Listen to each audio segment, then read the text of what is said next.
I stood outside the venue, bouquet in hand, suit pressed, chest burning with pride. But the doors were locked, the lights were off, and the sign on the glass read, "Closed." Confused, I called my wife. She answered on the second ring, her voice casual, almost bored. "The party ended 2 hours ago," she said. Then silence, until she added, with a softness that cut deeper than a scream, "I guess I didn't want you there." The line went dead. Moments later, my phone buzzed with a notification. Her social media post. A photo of her, radiant in her graduation gown, glass of champagne raised high. The caption, "To the man who believed in me, funded me, pushed me through law school, I owe you everything. Thank you, love." But it wasn't me she tagged. It was him, her boss, her lover. The bouquet slipped from my hand and hit the concrete. I didn't pick it up. Hashtag. Backstory. We met in a cramped cafe 8 years ago. She was studying for her undergrad finals, hunched over textbooks. I offered her my table when the place was full. She smiled at me like I'd saved her life. That smile became my weakness. I paid for dinners when she was broke. I worked nights to cover her rent. When law school became her dream, I said yes, even though it meant draining savings and tying myself to loans. She used to tell me, "One day it'll all be worth it." I believed her, because that's what fools do. Hashtag. Discovery. The signs were there, the late nights at the office, the way her phone tilted away when I entered the room, the sudden perfume she didn't wear for me. But betrayal is a disease you don't diagnose until it's terminal. That night, when I stood outside that closed venue, staring at her post, I had no doubt.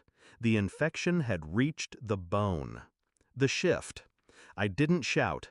I didn't drive to the restaurant and demand answers. I didn't beg her to choose me. No, I went home, sat in silence, and thought.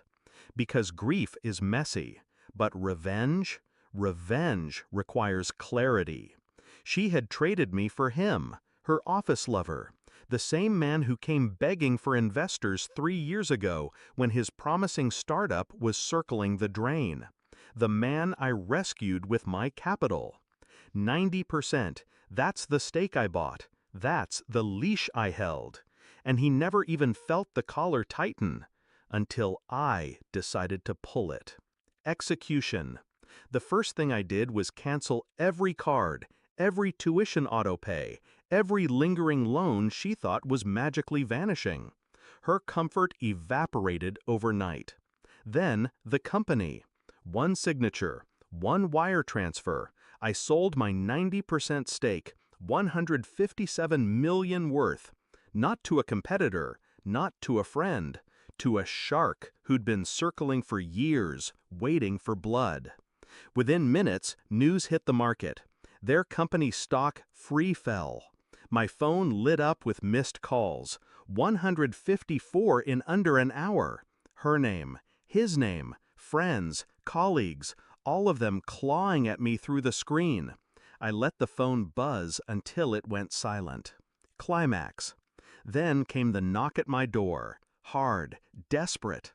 I opened it to find her standing there, eyes wide, makeup streaked, voice trembling. "You ruined us," she whispered. "Not me, us. As if I had destroyed something sacred, not something already rotten." She begged, told me it was a mistake, that she loved me, that the post meant nothing. But her eyes betrayed her. Not love, fear. Behind her, headlights flashed. His car. He stepped out, tie loose, face pale. The confident CEO reduced to a man watching his empire burn. "Why?" he asked, voice cracking. The same word I once asked her when she came home late. I didn't answer him. Instead, I looked at her, and I said, calm, steady, "You could have had everything. Instead, you bet against me." I closed the door in their faces. Their muffled shouting faded with each step I took away. Hashtag. Resolution. The house was quiet again. My empire intact. Their empire ashes. Do I regret it? No. Regret is for those who hesitate. She thought love made me weak. He thought money made him untouchable. They were both wrong. I was patient, and patience is the sharpest weapon. They gave me humiliation. I gave them ruin. And as I sat in the silence, phone still buzzing with missed calls, one thought anchored me. The party may have ended 2 hours ago, but my revenge had just begun.